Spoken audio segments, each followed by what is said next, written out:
Mute the TV. On the table.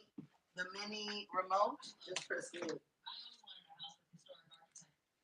All right. So what we doing? You on live already? Yeah, we're already live. We're already live and going. We're live and shooting.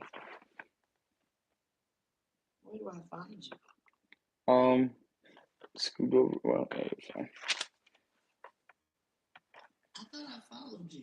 You don't follow me? Let me see. You guys see this YouTube? Let me see. Oh, you spelled my name wrong. You I spelled it wrong. You gotta look at my tag. Yes, that's on there. We're fine. Yeah, like this is just the goal. I'm gonna fix it. There we go. That's beautiful. Right. What are we talking about today? Well, we're gonna start off with a small introduction of yourself. You're on live, looking at the live. That's good support.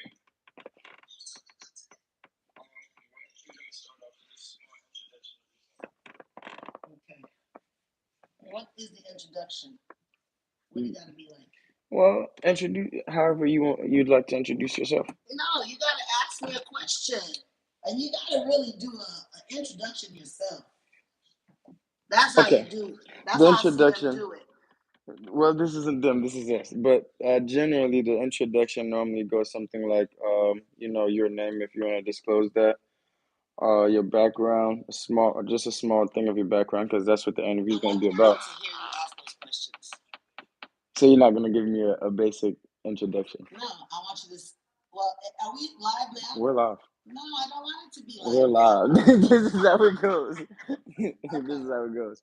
So let me see. My introduction is, my name is Monique Montillis. Bibbins is my ex-husband's name, but I still carry it. I was born in New York from Haitian parents. I studied in Montreal, Canada. Moved to New York when I was, I think I was 15, 14. Wait, you weren't born in New York? I was born in New York, raised in Canada. Okay, so you moved to Canada and then, okay. For my studies. I went to school in Canada, Montreal, Canada. That seems like a Haitian tradition. I hear a lot of people do that. It is. A Haitian tradition is that parents do send their kids away to go to school. Yeah. My cousin Maggie went away. A good friend of mine, Sheila, went away. My cousins, Pascal, Ramel, Mark, we all went away to go to school. So our studies basically were finished in another country. Okay. And then we came back to New York. Came back home. To fulfill our parents' dreams. Okay. All right. So that's a small introduction. We love it. We love it. We love it. All right. So I have a small couple of generic questions just to kind of find out, about you and about your mind state, and then we'll hop into the actual interview. So my first question, actually for you is, what was the happiest point of your life? Oh God. I don't think I've gotten there yet. Other than the general, my kids were born. Okay. I don't think I've had a point in my life where I said, "Oh my God, I've never been this happy." Okay. Okay. Like I said it, but it wasn't the happiest it's point. It's not the happiest. Okay. Yeah. Okay. So we're still going for that portion of life. Still striving to find my happiest. Okay. All right. My next question. This is a really good question. I have some feedback on this question. Do you think money changes people? Money changes people. If you, money changes people, but I do feel like if you were kind and generous before, you'll continue to be kind and generous with money. So you agree with me that money amplifies somebody's personality, not necessarily changes, but amplifies. Money amplifies a person's personality, for sure. Okay. What's your religion? I was raised Catholic. Okay. Still Catholic? I'm still Catholic. Okay. Mm-hmm. All right. Well, now we're about to hop in. So, well, you already have a career. See, your interview is a little bit different. It's not that I have a career. Yes, I do have a career. See, the thing is this. When I graduated from college, I had no idea what I was going to do. Okay. No idea. I didn't know I was going to be a teacher. My goals, my dreams was to be an actress. Okay. Never had formal training. I did make a magazine cover when I was younger, but I had no idea that I was going to be a teacher. And what happened is I got pregnant in college, Okay. and I had to feed my child. All right. Kids don't decide when they're hungry. Right. They're hungry all the They're time, hungry. you Yeah. know? Yeah. They just So get hungry. having my first daughter, Dorothy, actually made me go back to college. I had dropped out. I had a semester left. You dropped out or you just took a break? I Because there's a dropped out. difference. I dropped out because I was so young and immature and naive about life because I had a sheltered life. All right. So when I got pregnant with my firstborn, I I just one day I decided to how am I going to feed her? How am I going to tell her to go to school? How am I going to encourage her to be her best? And I quit school, so I went back to school. Okay. And I didn't know what I was going to do. And thankfully, my parents instilled this French language in me. We were not allowed to speak English at home. So I knew French. There was a major in French. Shout out to Fordham University, Shout out. Lincoln Center. And I said, let me just major in French. And I just so happened to be looking in Atlanta, Georgia on vacation, and they were hiring French teachers. And that's how I got into the French field. Okay. So we're gonna get into that. So what I wanted to ask about basically with that question is, do you pursue a career for financial security, meaning that, like you said, so that you're able to take care of your children, your family, That is a great or question. for happiness to make? That is a great question. And let me tell you, the world is different. Mm. The world is a different place from 1994. I graduated from college in 1994 and I had a child.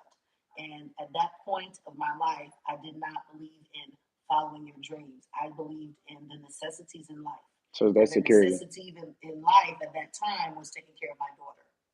Okay. So whether I wanted to be a plastic surgeon or an actress or a janitor, custodian, I needed something to feed her because I was raised to believe you make your bed, you lie in it, you take care of your problems. Right. That's So absolutely true. now the world is different. Had I been born in this generation, there's social media, there's becoming an entrepreneur, there's everything at your fingertip, online school. Yeah. So I would have chosen a different path. I love being a teacher. I love being with my students, but I definitely would have chosen a different path. Had these opportunities been accessible to me when I was younger, a young mother of 21, you know? So between 21 and I am now 52, I did You what look I good, had by to the way. do to raise, thank you, to raise my girls, Right. right? So security. That's what I'm hearing. Security. But now I'm in my second phase of my life where I'm working on my doctorate in education. I've worked in education for most of my life at this point. And so now on a different route. I want to do different things. So I'm exploring the opportunities that are presented to myself with this new age. Because this new age is introducing me to so much more than Well, this generation is a very different generation. So boom, we're moving into the And phase. so that's why I always tell my students, I say to them, nobody in class today should not have a direction. Everybody should have a direction. All right. Because social media has opened up the world to everybody. Everybody should have an LLC. Everybody should be selling candy or shoes or head wraps or T-shirts. Everybody is capable of doing that. We have kids that are 16, 17 that are buying first-time properties. Yeah. To make passive income. Yeah. Your generation should be the $1 million generation. For sure. That's real. No cap. I believe it through and through. That's right. My youngest is an entrepreneur. My oldest is an entrepreneur. I'm an entrepreneur. You're an entrepreneur. I'm her baby too, by the way. I'm trying. I'm going to try to, find out a way to make that passive income that's good for me. I do not want to follow the trend, though. Don't get a passive income that everybody else is getting. Even though there's so many people in this planet, it's not going saying is find something that fits you, find something that suits you, find something that, oh, I can wake up and do this and go back to Right, sleep. right. And I'm Which kind happy of about it. with that kind of goes into that security or happiness question. I asked somebody else that I interviewed, and basically they do a job where they're secured, but Right. then they also do the job where they're happy, and the job that makes them happy doesn't really pay them as much, but they do it for the simple fact that at the job that they're secured, they're not as happy. So, Right. they have to find that outlet. So I Well, there's definitely the thing I 100% agree. tell my kids. I say, find a job that will fuel your passion Hmm. and then do your passion. Right. So your job is what your mundane 9 to 5, clock in on Monday, clock out on Friday. That income, take half of that, take 70% of that, and fund your passion. So if you're trying to do Airbnb, for example, you're having some money set to the side to start building your passion, which is Right. you could be a ballerina on the side. Right. Do taxes during the day and dance at night. Ballerina Right. type of stuff. So find something that will support your passion. Right. Don't just quit your job and you don't And have then anything to fall expect, back yeah, on. and then Because expect guess it, what? yeah, yeah. On the first of the month, rent is due. Right. Because real life still exists. Real life still exists. And also, we're having kids younger and younger now. Ah, So wait a minute. What up? so Back it I up, know back it up, maybe back it not up, back you, it up, back but it up. those of us who had started having kids at a very young age, that still happens today. Yeah. They still need to have that reality check versus that chasing a dream check. Mm, So that reality check is going to help her get that dream funded. That's right. why I say find something that will fund your passion. Right. I 100% agree. Actually, that's something that I try to encourage everybody, like at least everybody that I have a conversation with, is Right. kind of to just whatever does make you happy. Like, I'm not gonna name drop, but somebody that I interviewed, Mm-hmm. what they had something that made them happy, and I'm like, okay, cool. Even though you're working a regular job, you Right. should find some spare time. We're just gonna hypothetically say you like to cook. You should find some spare time to just cook, and Cook. and just let that be known, And and get yeah, probably give exactly. out plates, and then eventually you'll start to get paid from it. Exactly. So back to you. So okay, you started off in New York. Did you do any school at all in New York? I did. I finished my high school in New York.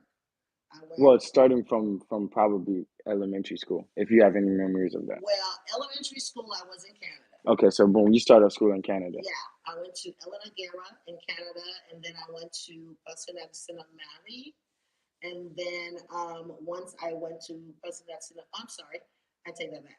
Elena Guerra, Hmm.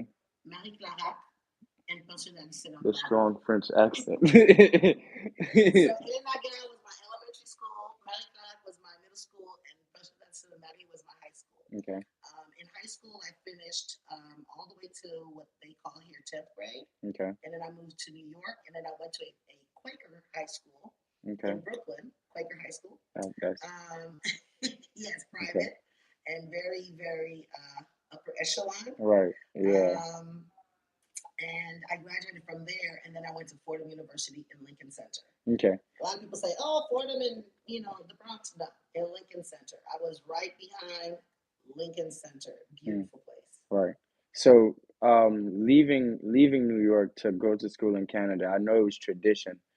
Did it make you feel any type of way? Did you Oh feel like yeah. you're leaving family? Like, I mean, Oh you're yeah. obviously leaving family, but like, what were Absolutely. the feelings like? First, you don't have a say. Yeah, you definitely don't. Um, now that I understand Why? why, I see why my parents sent me abroad to do my education.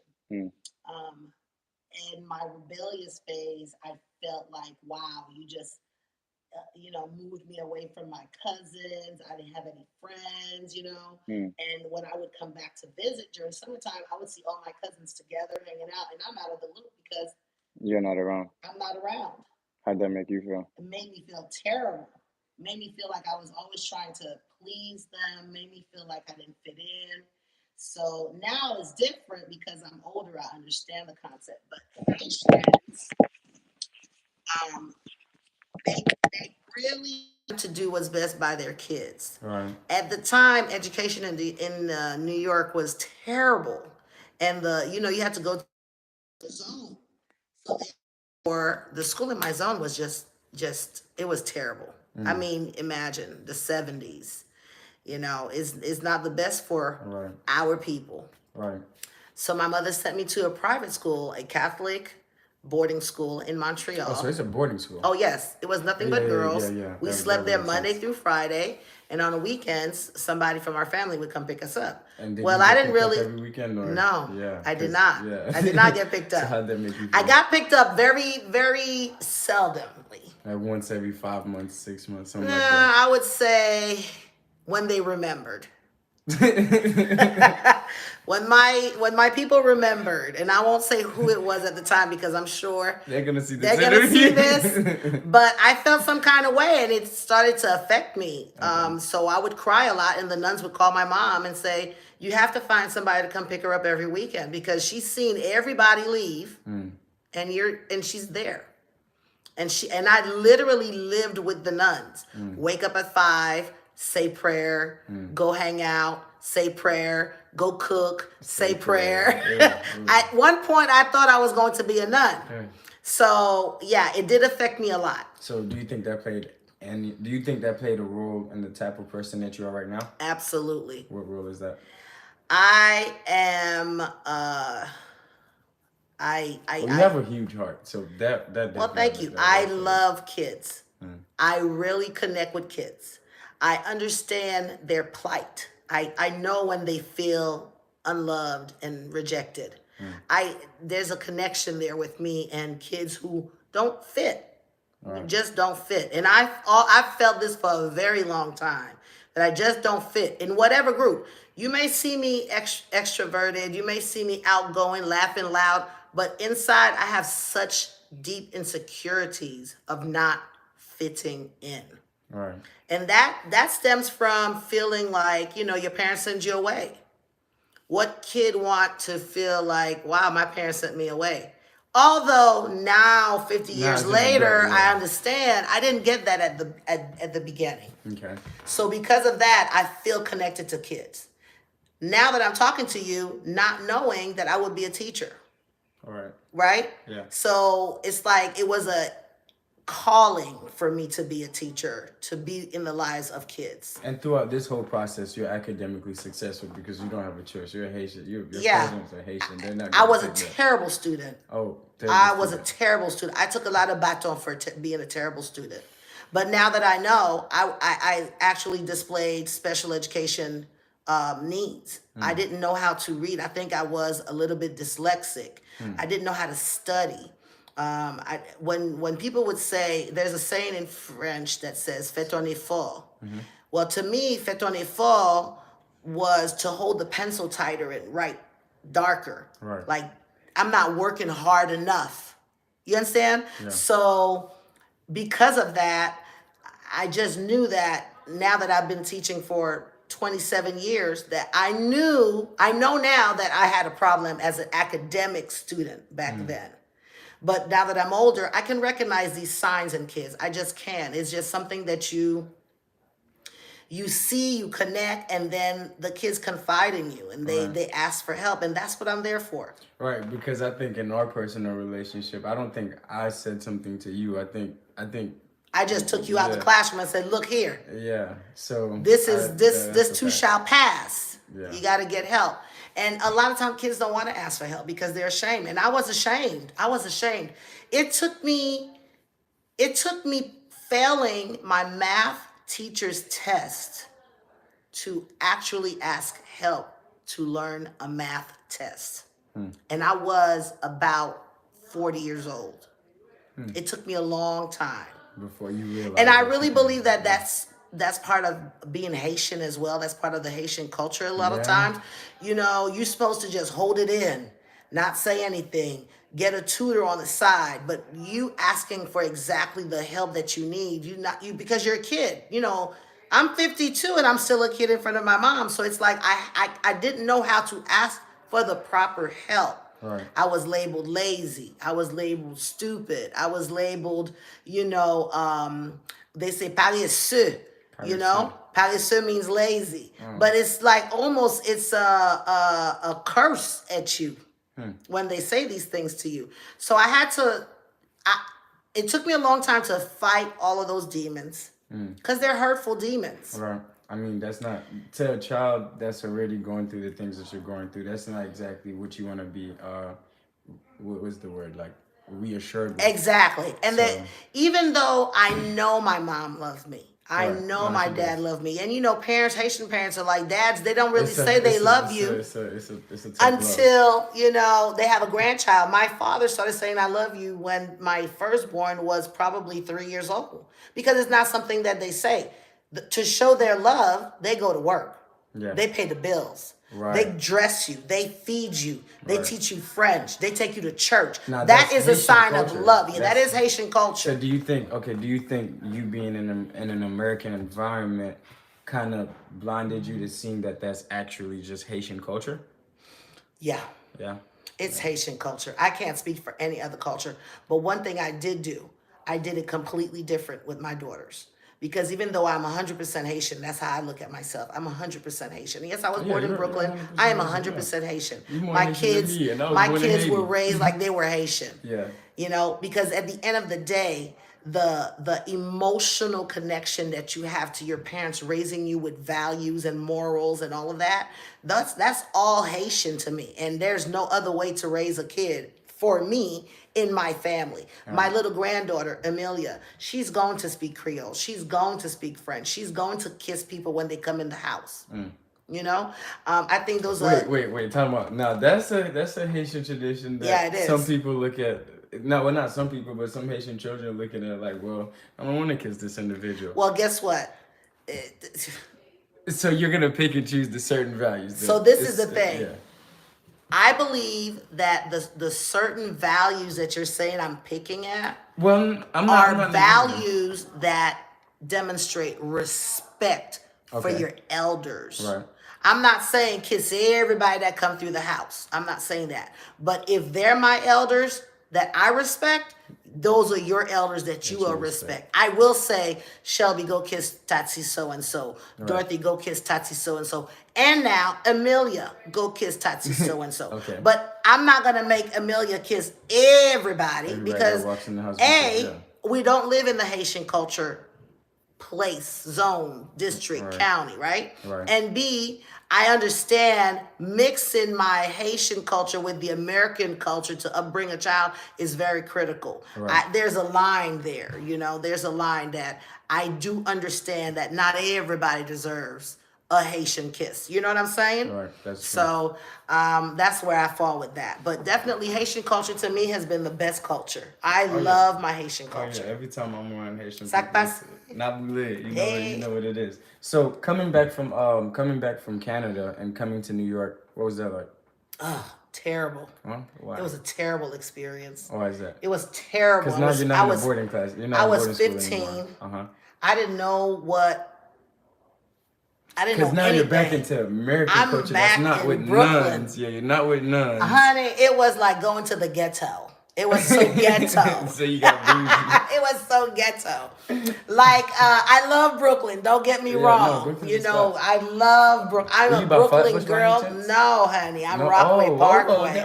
Don't try me. Back it up. Okay, but I was raised in Canarsie, Brooklyn, Okay. Canarsie, where it was a mixture of cultures there. I think I You know, know they had about Canarsie. Russians, Italians, Mm-hmm. Germans, Spanish speaking, the So Hispanic money, population, around the money.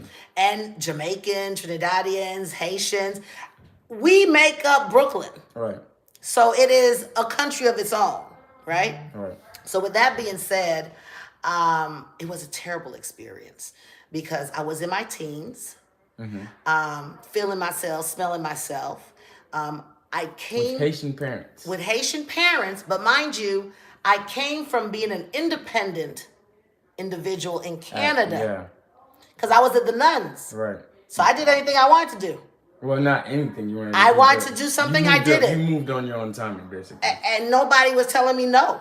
Okay. So I was raising myself, even though at that point in time I had relatives to go to their house on the weekends, I was still an independent. I was a little mini adult. Right. And so when I came home to Brooklyn to live with my parents, somebody was telling me, go to bed, go, go here, do this, How do you that. taking that? And I rebelled. I completely rebelled. What do you when you say rebel? What does I that would mean? lie. I would cheat. I would steal. I lied. I was terrible. I- I was terrible. I was a piss poor You student. got whoopings?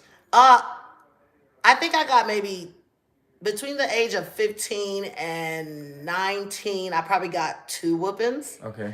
The last whooping my mother gave me, I just looked at her like, Oh, you are just you took done? It. You take Are it. you done? And she was just And like, you at know that what? point, it was I'm over just with. let it go. Yeah. There's a certain time I think a mother realizes, I think nothing is working now. She's on her own. And I Right. think that my mom said, yeah, she's 19. She's not even phased. Right. So I wasn't phased, but I was a terrible student. Oh, it was a terrible experience assimilating back into the actual culture that I was born in. Right. You know, you go from living with Italian nuns speaking a variety of languages to coming to Brooklyn where I'm learning about American history, Black American history. I had no idea who Malcolm X was. All I knew was Christopher Columbus. That's what they fed me. Right. I knew all white history, no Black history. I didn't have Black friends. I had all white friends. I dressed differently. Right. I moved to a different drum, so it was a different vibe. And then I got pregnant with my daughter. Okay. So left my house and moved into the projects. So I was So with now, the now you're nuns going to my mother's house to the projects. So how is this making you feel? Terrible. It was terrible. You feel lost? Lost, confused. I wasn't kicked out, but I was ostracized from the family for a certain amount of time. And then Dorothy showed up, and then the light started becoming brighter and brighter. I went back home. I took the teacher's test. I went back to school. Right. I graduated Did from anybody college. encourage you to go to school? Or was that a Well, my personal mom decision? always was there in my ear. Like, yeah, My you mom did was something. always there. My mom has been my biggest, hugest supporter. Okay. Even though when I did not want to listen, she was right there. And that's probably understanding. Well, she probably didn't go through the experience of being rebellious. Right, she but didn't. That's probably understanding that you're at a certain age range, and you know what? And at that point, I'm a mother. Okay. So she Okay. wants the best for me. Right. And I'm starting to realize I want the best for my own. Right. So she allowed me to move back to the house with a husband, mind you, in the basement. Oh. She allowed me to raise my daughter. When I decided to test to be a teacher, I had to leave my mother. Oh, I'm sorry. You're good. I'm sorry. I'm just gonna go around and pick something out. Okay. You have to cut this out. There's shooting no a cuts. video? Just There's say no that. cuts? There's no cuts. I'm Oh, saying we it's live. Yeah, you shoot one time. I'm one sorry, shot. we Yeah. live. That's my daughter and my daughter's boyfriend. But yeah, so I was able to move back home. I was able to take the teacher's test, and then I too left my daughter. So where? So my how- mother left me in Canada, and I left my daughter with my mother to Okay. move to Atlanta to start my career as a teacher. Would your daughter go to school? Did they send her to Canada? or- No, they kept her in New York, and they sent her to private A school. better school than. Yeah. Okay. And Okay. so, with that being said, that was it. I'm a little hot. Yeah. We set you up. Give me a piece of paper or something.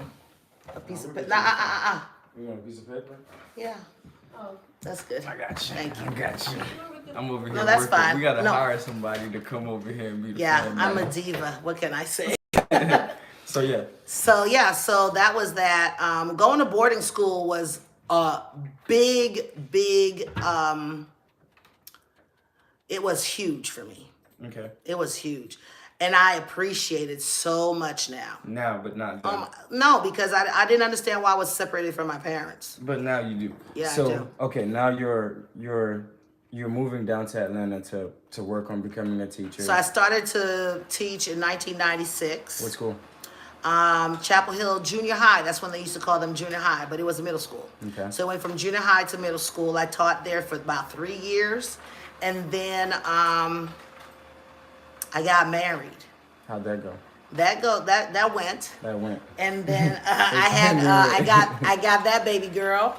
Okay. She's 21 now, so and I'm no longer married. Okay. But life has been really great. From the time I moved to Georgia, my life has been the best. Okay. I have lived a great life. I don't think I would have been this happy in New York. So you're entering a happy phase. You just haven't reached the happiest point. Right. Because I haven't. each time that you get Exactly. happy, you get happier and Exactly. happier. Okay. I haven't gotten there yet. I think I'm getting there. Okay. Yeah. But at this age, also, I don't care about anything but me. I hate to say it like that, but when you enter the phase of 52 and up, at this point, I cannot focus my energy on you. You think it's age or mentality? It's age, it's maturity, it's mindset. I have helped over, I can easily say 1 million students. You helped me. You said that. I've helped 1 million students, and it's time to help myself. Right. So if I want to be a ballerina now, that's what I'm going to do. Right. If I want to do Airbnb, that's what I'm going to do. And I cannot focus my energy on anybody else but me. But my you mother said- told me a long time ago, she said, while Shelby is small, go ahead and take you a class to do A, B, C, or D. Because baby, when she's 18, 19, 20, and she says she's leaving, you're going to be in an empty house by yourself, and you would not have improved your life in any way. You would not have done anything that's worthwhile that you can say, oh wow, my baby is gone. Let me go ahead and pursue this. Right. You already took the classes, so now you're ready. Right. And I didn't listen. You didn't listen. So now I have a whole year left of schooling because I went back to school. So I'm working on my doctorate. I have a whole year left, but the lesson is, what they say in Creole, Paol Gamun Santi, Jolio Santi. That means advice don't feel good when you're taking it from an older person. But she was right. Because the first day Shelby started moving at her own pace with her own car, coming in whenever, whatever. I didn't have to drive her to, soccer practice, basketball practice, cheerleading practice. She had a car. So now it's like, Mom, I'll be back. How are you taking that? And I cried. I would come home from work and be by myself and be crying. Because you don't have anybody to take care of. And that was my whole purpose of living, to take care of my kids. Right. So I had to learn to do different things. I'm an efficient. I do weddings. I do home inspections. I do notary. I do everything. I'm always out. Make sure you guys are listening to all of these because these are all skills that she has. So if any of these are if any of these skills that she just named is something that you need, we're gonna put down information in the link. You guys are gonna reach out, support her. Yeah, so I do a lot of things because I keep myself busy. I don't like that. Yeah, I don't really go to hang out to clubs because that's not my age anymore. I just don't do that anymore. I think that's a mindset. I think it is a mindset, but it's not my scene. I don't like clubs. Yeah. I like comfort. I like classy, jazzy. I like to eat. Yeah. So that's my thing. We like to go to Chateau Elan, have some wine. What is it? Oh, it's somewhere here. That sounds. It's nice. It's a castle in Georgia that does. It has a vineyard, and you can do wine tours and eat charcuterie boards. And you heard this? This is it's bougie. Very nice. This is bougie. Chateau Elan is not bougie, but it's nice. Okay. You can rent a hotel room and everything. But yeah, so now that Shelby is grown, I'm just doing me now. It's all about rediscovering who I am. Okay. Mothers get lost. We forget that we have a personality. We had a personality before we had these kids. Right. That we were fun before we had these kids. Right. So now it's like, I promise you, I'm such an easygoing person now.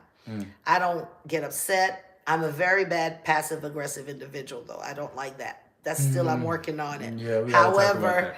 However, I enjoy just every day doing something for me. So 1 second about the passive aggressive thing. I don't know because I don't know because you kind of hinted that it was a Haitian thing, and maybe it's just a part of something that I missed. But I've learned not even through growing up because I didn't grow up in a Haitian household per se. I grew up in a Haitian household like at the very start of my life, but then coming to America, that wasn't what I was surrounded by. But that's not even where I learned it. I want to say getting out of high school and then making the moves that I've made, I've learned that speaking on passive aggressiveness, when there's an issue, generally for me the best way to handle it is to address it immediately because I found that you put it off or you try to like wait it out, other things build up. True. So then it's not this, it's True. That is true. One of the reasons why I don't address it right away is because I have anger. And when you're angry, you say a lot of things that you should not say. You don't think that's the passive aggressiveness No. that you've allowed to build I up? also believe that you can be angry, but you could be nice about being angry. You don't have to be violent. You don't have to be obnoxious. You definitely don't have to cuss, I think I have that problem. Well, that's a learning experience that you're going to have to grow out of because not everything warrants a But will. it's never violent. Not everything warrants a will slap. Okay? That's what we'll call it. Not everything warrants a will slap. Yeah. And your first instinct is to will slap. Yeah. But when you get older, you have to sit on it because you have to think about the ramifications. I'm a mother. Do my kids want to see me go to jail? No. I'm a girlfriend. I got to protect my boyfriend from getting upset to becoming a will slap. You understand what I'm saying? I'm a daughter. The last thing my parents want to see is me going to jail because I could not control my behavior. Now, passive aggressiveness, that's an extra step. Like you don't ever deal with it. There's always an elephant in the room because you always you just pushed it and pushed it and pushed it. You can be passive aggressive with tact. Deal with it when you're calm and then let it go. Okay. However, passive aggressiveness, just holding on to it and let it fester and fester and fester and fester, that is not good. And that's called growing into yourself. Once you know how to deal with your anger and your issues and you don't have to hold on to it that much, then you have grown. For me, I'm upset. I'm going to sit on it and sit on it. I'm going to think about it. I'm going to go over it. I'm going to pray on it. And then I'm going to address it. I'm going to be passive aggressive for about a week or two. Now, some people take that to a month, a year, 10 years. I will address it in a week or two. Okay. Right? Okay, I have an issue right now. I'm sitting on it. I'm thinking on it. I'm praying on it. I can't even sleep. I don't even talk about it. Okay. But I'm praying. I'm trying to see clarity. How can I address this? How can I fix this? And then I will, when I figure it out. Then you're but address it. you will never see me get into an argument with somebody. You will never see me get into an argument with somebody over anything. Unless is you coming towards me, putting your hands on me. Yeah. You cussing my parents out. You disrespecting my parents, my family, my cousins, my brothers, my sisters. Right. I will fight you. I don't know how to fight. I'm going to think in my head I know how to fight. I want to fight, but I'm not going to because I got too much to lose. So you really value family and respect. Oh, so much so. Yeah, that's what I've got so far. Yeah, I my family is everything. And then your self-love too. Yeah. That's third though. How many times have you rediscovered I should yourself? That's a great question. I should love myself first. That is the priority. That's what I'm working on that. I'm working on that. I have rediscovered myself probably about 4 or 5 times throughout my whole life because you change as a woman. You change. You become you're a daughter. Then you become a girlfriend. Then you become a wife. No, I'm sorry. You become a fiance. Then you become a wife. Then you become a mother. Then you become an auntie. Then you become a grandmother. So women, we change 3 to 4 years. Every 3 to 4 years, we are changing. Notice why women cutting their hair. It's a change. Changing their makeup. It's a change. redoing their wardrobe. It's a change. That's We interesting. change all the time. We're very emotional. So when I turned 50, everybody was having a party. I didn't want to have a party. I just wanted to have a photo shoot. All right. But 50 to me was a big change. That's when I really discovered I have to put myself first. All right. Yeah, so So you're happy right now. I'm happy. I'm content. and you're I'm content. Content. I'm Ooh, content. That's what it is. I'm content. That was a question. I've yet to see the happiness that I'm seeking. I'm seeking happiness. You think you have any idea of what that looked like for you? I think I do. I'm working towards that. You don't want to speak on it? No. No? All right. Well, Some things you just gotta sit on Yeah, it. we'll let you sit on that. Any questions for me? No, but thanks so much for this interview. All right, so we're gonna drop her link. This is my mother. You can follow me on my YouTube page, Ask Miss Mo. Right now it's just a bunch of daily videos that I make, but you can always ask questions and I will be there to answer them. Also on my Facebook page, it's not Facebook page, but on my, what's the other one? Instagram. Ask Miss Mo. Well, Facebook too. You know, me Facebook is not personally, Ask Miss Mo yet, but Facebook is, I have to put that up. But I make them all the same. That's what I'm going to do. So TikTok is Ask Miss Mo. You're back on TikTok. Yes. She was a TikTok star and then left TikTok. I needed a break. And I understand and respect that. TikTok, Instagram, YouTube is Ask Miss Mo. And when I finish uploading everything and changing the names, everything will be Ask Miss Mo. Okay. Thank you, Bill. Thank you. Yes. All right. That was a That's good it. interview. That was the one. That was a good interview. That was the one. I'm getting better and better with each one. I need to go.